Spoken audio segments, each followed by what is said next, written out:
everyone, it's Johanna, and today I'm with the Illinois farm families for another episode of In the Kitch with Momma Cuisine, live from the McHenry County Fair.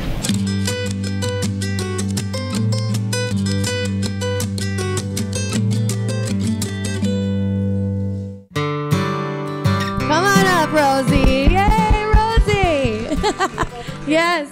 Hi. How are you? I'm good. I feel like I'm on The Price is Right. The Price is Right. Come on down. Now, Rosie, tell us about yourself, how you're connected with the Illinois farm families and all that good stuff. Sure. Well, Illinois Farm Families works with a lot of farmers throughout Illinois. That's who we represent, and so that's who we are. I farm with my dad and brother about 50 miles southwest of here a little bit, and we raise beef cattle, and my dad and brother raise a lot of corn and soybeans too. So yeah, beef cattle farmers. Now tell me, because it's so interesting to us suburban and city folk, like a myth about growing up in a farm. Tell us something that's interesting, or what people don't normally know about kids who grow up in a farm family. Sure. Well, actually, I can remember going off to college. I went to Illinois State University, and I remember just meeting people in my dorm, and they would find out that I was a real farmer, and they would just look at me, yes, like I'm a unicorn. And somebody really asked, and it was genuine, and they said, "So chocolate milk comes from brown cows, right?" And it doesn't. That'd be cool, but it doesn't. But yeah. Chocolate covered cows. Yeah, but I mean, and some of the stuff is true. I mean, I went to a really small school, 40 kids in my class. There's 48 people in the town I grew up in. I mean, it's small town stuff, but we still, we play PlayStation, and we have chores in the house, and we have chores outside. And so a lot of it's the same, but a little bit different too. What's the best part about growing up as a farm kid?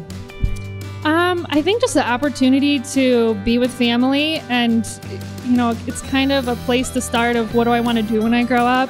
And it's so cool to have that opportunity for so many farm kids that you can go to college and you kind of broaden your horizons. And a lot of them choose to come back to the farm with the family, and a lot of them choose to find other jobs, even connected to agriculture, but that tie to agriculture and where your food comes from never leave. Just like you.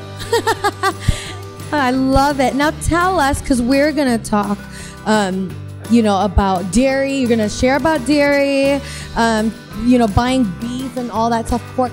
Tell us things that we need to know. Let's start with dairy. Sure. Well, local is another buzzword, something cool and sexy that people are always looking for. And dairy specifically with milk is almost always local. So if you think about it, milk can spoil really fast, right?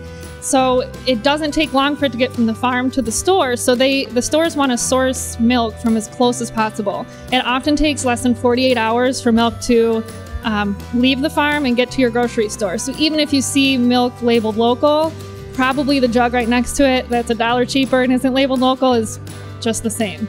So that is one thing that's special about dairy, is it doesn't travel far, and there's a purpose for that, for sure. That is so interesting. Now we have some cheese here from Wisconsin. And so with cheese, so we talked about milk. Anything about cheese we should know?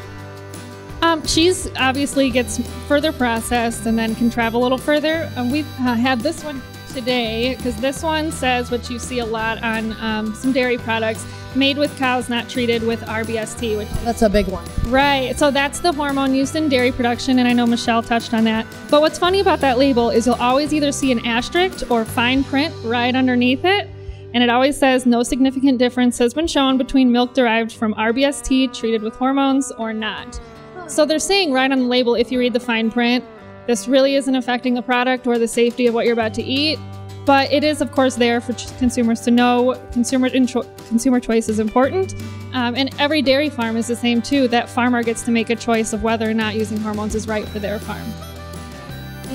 We talked about labeling earlier, and in our great country, there's a lot of talk about consumers wanting things to be labeled so that they can choose. Do you think that's, either one of you could answer, is that hurtful, or it's indifferent to farmers, or it's something good? What do you think?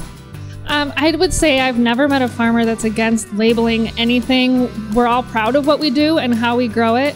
what we are afraid of is that, like Michelle said, the label is going to cause fear. So while we may be proud to grow a GMO product, what we're worried about is that somebody's not going to buy it because they're afraid of GMOs and there's nothing to fear.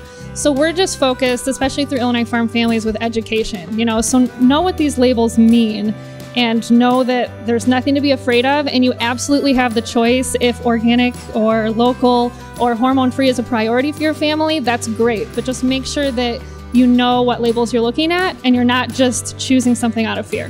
Is there anything you want to add to that, Michelle? I would just say that most farmers are thrilled to be able to talk about what they do.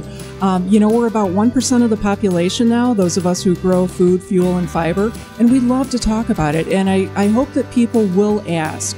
A lot of us are online, and we love to have questions, and I would rather have people get their information straight from a farmer rather than some organization that is just out to sell a product or spread some of these myths. Now, that's what I really love about the Illinois Farm Families, is that they really support and promote the farmers, because I think that they know it is best to come from you, right? And the power of social media, because you could be all the way on your tractor, and I know farmers who, like in Ohio, on a tractor, like on Instagram, and like 4:30 in the morning, showing the sunrise. I think it's so cool because we are that much closer in the age. Like we said, you were like a unicorn in college. Like, oh my God, that's like a real farmer. Where are your overalls? Like, you look normal.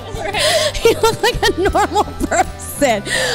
It just makes it more, it just gives us less of, it's harder, and it's a great way. Social media is so cool to be able to share those stories and coming straight from your mouths. And to me, it's very interesting, and I love the connections that I have, and that's why I love the Illinois Farm Families as well.